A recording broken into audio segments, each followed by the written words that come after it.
আসসালামু আলাইকুম ভিউয়ার্স। আমাদের এই খামারে যে বাচ্চাগুলো দেখতে পাচ্ছেন এগুলোর বয়স আজকে 15 দিন। এখন দেখুন এদের ওজন এসেছে 900 গ্রাম। আপনি যদি ব্রয়লার মুরগি পালন করেন তাহলে নিশ্চয়ই বুঝতে পারছেন এখন পর্যন্ত এই বাচ্চাগুলোর গ্রোথ অনেক ভালো।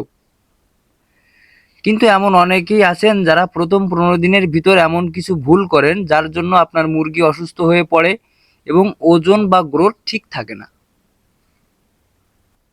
তাই আমাদের আজকের ভিডিওতে এমন কিছু বিষয় আপনাকে বলবো, সেগুলো সঠিকভাবে পালন করলে আপনিও আপনার মুরগির ওজন বা গ্রোথ ঠিক রাখতে পারবেন।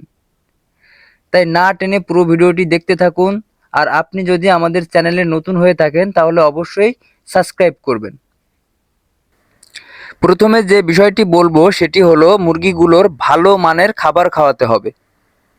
দেখুন বাজারে অনেক ধরনের খাবার পাওয়া যায়, কিন্তু আপনি আগে দেখবেন কোন খাবারের মান সবথেকে ভালো। এটা ভালোভাবে যাচাই বাছাই করার পর আপনার মুরগিকে খাওয়ানোর চেষ্টা করবেন। ভালো খাবার খাওয়ালে আপনার মুরগির গ্রোথ 100% ভালো হবে। এরপর দেখুন ভ্যাকসিন বা টিকা। 5 থেকে 7 দিন বয়সে রানীক্ষেত আর 12 থেকে 14 দিন বয়সে গাম্বুরা, এই দুটি ভ্যাকসিন আপনাকে দিতে হবে। এই ভ্যাকসিন দেওয়ার ফলে মুরগির রোগ প্রতিরোধ ক্ষমতা বাড়ে। এর জন্য মুরগি সহজে রোগে আক্রান্ত হয় না। সুস্থ থাকলে স্বাস্থ্য ভালো হয়, তাই সবসময় মুরগিগুলোকে সুস্থ রাখতে পারলে গ্রোথ বা ওজনও ঠিক রাখতে পারবেন। এই প্রথম 15 দিনের ভিতর সর্দি জ্বর বা আমরক্ত পড়ার সম্ভাবনা সবথেকে বেশি থাকে, তাই 8 দিনের পর থেকে ডাক্তারের পরামর্শে ঔষধ খাওয়াতে পারেন। বড় কোনো সমস্যা হওয়ার আগে ঔষধ খাওয়ালে সবথেকে ভালো হবে। আর আপনি যদি ঔষধ না খাওয়াতে চান তাহলে পানির সাথে আদা, এলাচ, লবঙ্গ রস করে দিতে পারেন।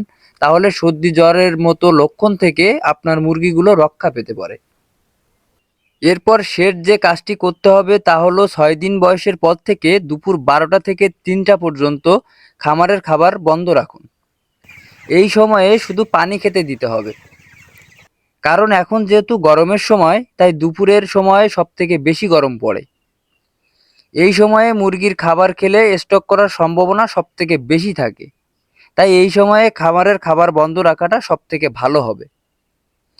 আর এই লম্বা সময় খাবার না খেতে পেলে দেখবেন মুরগিগুলো খাবারের প্রতি রুচি থাকবে, যা আপনার মুরগির গ্রোথ বা ওজন বাড়ানোর ক্ষেত্রে দারুণভাবে সহায়তা করবে।